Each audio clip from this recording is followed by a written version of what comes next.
പ്രത്യാശയുള്ള തീർത്ഥാടകർ ഉത്സാഹത്തോടെ മുന്നേറുമെന്ന് Kanjirappally രൂപതാധ്യക്ഷൻ Mar Jose Pulikkal. Kanjirappally saint Dominic's കത്തീഡ്രലിൽ മിശിഹാ വർഷം 2025 ജൂബിലിയുടെ രൂപതാതല ആചരണത്തിന് തുടക്കം കുറിച്ച് സന്ദേശം നൽകുകയായിരുന്നു മാർ ജോസ് പുളിക്കൽ.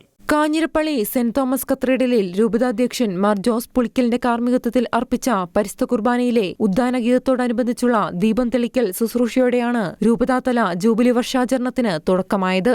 ഒരു സാഹചര്യത്തിനും നിരാശമാക്കാനാവാത്ത പ്രത്യാശയിൽ ആഴപ്പെട്ടവർക്കാണ് സുഗമമായ യാത്ര സാധ്യമാകുന്നതെന്ന് മാർ ജോസ് പുളിക്കൽ പറഞ്ഞു. വിശ്വാസബോധത്തിൽ നിന്നാണ് ഹൃദയം ശാന്തമാകുന്നത്.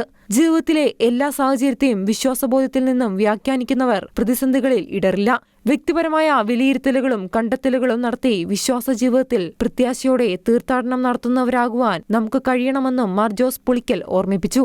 വത്തിക്കാനിലെ സെന്റ് പീറ്റേഴ്സ് ബസിലിക്കയിൽ 25 വർഷത്തിലൊരിക്കൽ തുറക്കുന്ന വിശുദ്ധവാതിൽ പിറവിത്തിരുന്നാൾ തിരുക്കർമ്മങ്ങൾക്ക് മുമ്പായി ഫ്രാൻസിസ് പാപ്പ തുറന്നതോടെയാണ് ഈശോ മിശിഹായുടെ മനുഷ്യാവതാര jubilee വർഷാചരണത്തിന് തിരിതെളിഞ്ഞത്.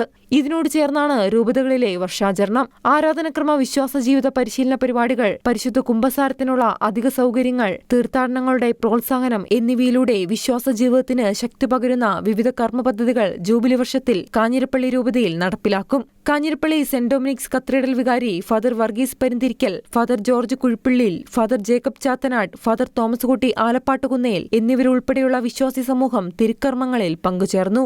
Just desk Shikkina news.